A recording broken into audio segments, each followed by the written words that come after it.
Zambia, born and raised. My name is Sithe N'Cube. I'm from Zambia. I was born in Zambia, born and raised in Zambia. Though I'm currently in South Africa where I'm studying, and probably working from next year.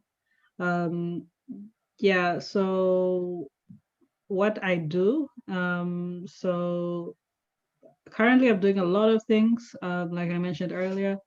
I'm finishing my degree in computer science, working as a user experience researcher part-time, and also working as a consultant in different fields for game development, related to game development. And what brought me to games was, so I mean, I've been playing games since I was young, since we were young. I have three brothers, and I think the thing which we've done the most together in our lives is play games together. From the time we were very young, we got along very well, in terms when we play games, and it's how we got along with other people as well. When meeting new people came to our place, we'll play games. When going to other people's places, we'll play games there. So it was just a thing which is part of our lives. And in 2013, this was like right before between high school and university. I was working as a social media intern at a technology and business incubator in Zambia called Bongo Hive. And there they encouraged me to follow my interests, and explore my interests in terms of technology. So I had a chance to start two groups while I was there, two community groups. So I was there. One was a maker community and one was a game development community. And how that came about was I was with some friends, and I learned that there was someone in Zambia who made a game. And I was very excited about that because I didn't even know that people could make their own games really, just by themselves. Yeah, and this was like what, 2013, so it was 7 years ago. What was his game? It was Second Genesis Legends. It was a JRPG, like combat game, based on a comic book which he wrote. So it's like everything he made he did it all by himself. He made the game in Java. So I was very impressed, and I thought it was really cool. And even up to now, I still think it's one of the most inspirational things, or if not the most inspirational thing I have seen in game development in Zambia, to me personally. So after I saw that, it kind of opened my eyes to the fact that we can make our own games, and we can do it to tell our own stories. There's just so much cool stuff we can do with games. And he just did it for fun. Like, he was just doing it for fun. Do you know what he used to develop his game? Yeah, he used Java. Yeah, I think JMonkey Engine, but okay, no, but I think all I know is it was Java. It was Java, because he was a software developer as well. So yeah, learning about that opened my eyes to the fact that, like, we can make games ourselves, we can tell our own stories. And I started exploring the game development. Like, from there, that's where I started a game development community in Zambia, because I wanted like us to learn ourselves how to make games, and also find other people who are making games. And like, it was just focused, like, I was just thinking about Zambia at the time, but then when I started looking at what opportunities there are for people to learn about game development, came across things like Global Game Jam, and the types of communities where people are making games outside using tools which are like easier to code with and all that. Yeah, so that's where I learned about. So that started in the maker environment, but then you created this community in Zambia. How many were you in the game community? So it didn't start with the maker community, but it started side by side. How many people we were at the time? Let me say, like, as soon as we started, we were like 6. I don't know how many were grown, but it was like a very slowly growing group. Like we would just have events. What we'll do most is events. We'll have events where people come and learn how to make games. But I can say, like, I don't know how many people, how many active developers there are in Zambia, but there are a lot more now. Um, but in terms of a community of people who are actively making games in Zambia, it's less than 100. But then if you look at like just the community groups, I think there's a Facebook group which has a lot of people, but we started out at 6 people. Yeah. So, yeah. And do you know how many women are there now in the community, in the group? No, so in the group itself, I don't know, but in terms of activity, um, I think you only see one other woman being active.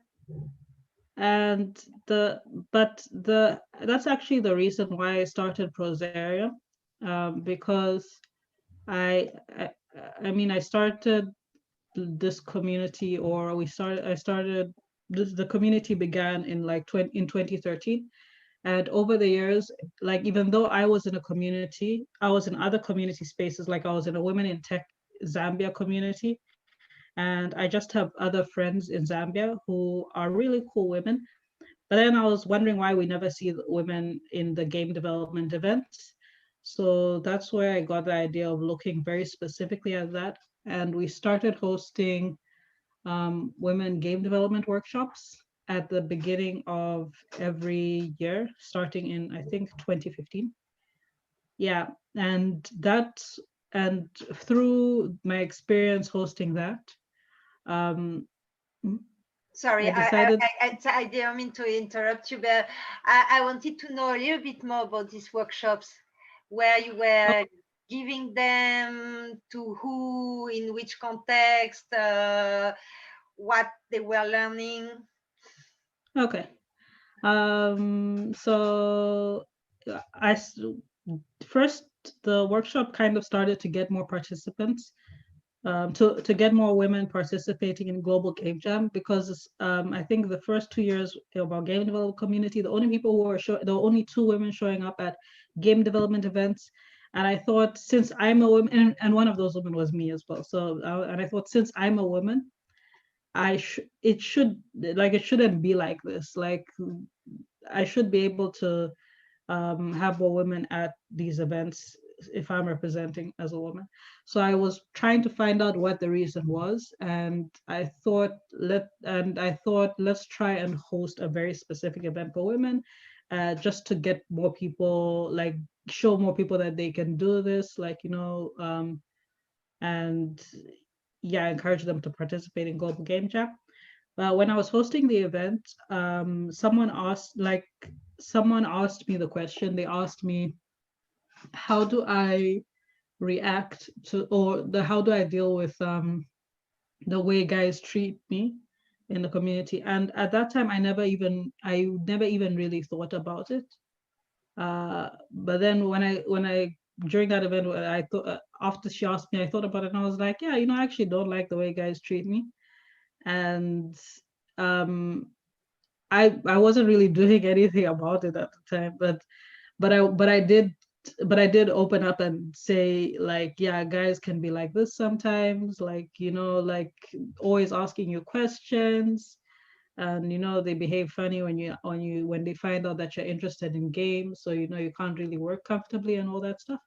So, and I was learning at that time that a lot of people around me, even people I knew, who didn't show that they played games, or had an interest in making games, they expressed the same thing. They also said they don't like that. They don't like that. Like, they probably have experienced in their life at some point, especially because most of them are women in tech. They already experienced that negative attention and the negative response towards them being in tech. So it was like they what more if they um yeah, they discourage them from taking part in game stuff. So I thought that was very interesting. That was the first time I held that workshop, and I didn't even have the goal of finding out that information. But once I did, I realized that we should probably keep hosting these events specifically, to kind of change the culture, I guess, and create a space where women can be comfortable, because they wouldn't have said all that if they were at an event with guys. They wouldn't have been able to speak freely and express what they don't like about the community. So I thought it was important to have that. Yeah, so that's why we kept hosting the workshops every year. And we use very simple tools, like so for example, construct, stencil, twine, stuff which anyone can get into very comfortably in game And, development. and it's workshop by women for women only. Yeah, So it's not yeah. mixed, or it's not open to. Yeah, and actually, there was a year where I tried that. There was a year where I tried that because, whenever you do things like this, people are like, "Oh, what about guys? Why only women?" So I think the second year, after I had the workshop the first year, and it went really well. The second year, since guys were complaining, I was like, okay, let's open this workshop up and have it as it's still a women's workshop, but guys are allowed to come in. But when the guys came in, it changed the atmosphere of the event. And again, women weren't free, they weren't speaking comfortably, they weren't speaking freely. So after seeing that, I was like, no, we can't do this again. At least now I can even say, like, I've already done it before and I saw what happened then. So I know that we should make the space specifically for women for a reason. And so the initial purpose was to bring more people, more women in game jams. Did it work? Mhm. And It did. Yeah, there was actually a game jam, I think it was 2018, a Global Game Jam 2018, or was it 2017? I don't remember. I think it was 2017. But like after we hosted the workshop, all the girls from the workshop, they made a team during Global Game Jam. So they all went, and it was actually the first time there was an all-women team during Global Game Jam. And where were you communicating on your promoting your workshop in universities, computer science universities, where these women were coming from?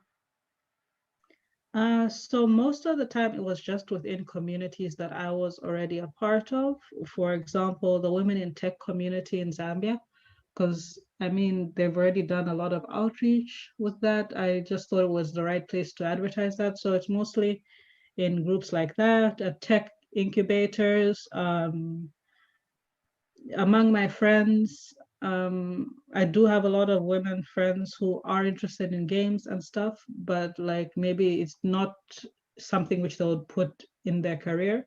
So I mostly share it through connected networks. I haven't specifically targeted universities, but it is something, yeah, it is something I'd like to do if I had, yeah, more manpower and stuff. Yeah. And could you tell me more about Prosarium? Right. So, yeah, so Prosarium is an initiative that came about as kind of like as after years of hosting the workshops on women making games. I just thought that people still keep asking about the women who make games or women who are interested in making, or women, yeah, still keep asking about that. So I realized that even though I'm hosting the workshops, there's nowhere where people can actually see where there are women in Africa, like women game developers in Africa, or women who have contributed to games in Africa. So I thought it would be a good idea. Off the top of my head, I just thought to myself that I'm sure if I looked, I can find 100 women in Africa. And I was even like, it's probably not even that hard. Like for me to find 100 women. Like I thought just for myself, but I know other people probably can't even name one woman who is a game developer. So I thought I should make some sort of list, but I wanted it to be insightful. So yeah, so I just decided to get interviews of 1,000 African women in game development, because 100 was something which I felt like I could do. So I thought 1,000 is a good goal to look for. So hoping to get 1,000 African women over the next 5 years. Yeah, document their experiences in contributing to games. And it's anyone who has contributed to any games in any way who can be interviewed. So yeah, that's what made me decide to host Prosarium.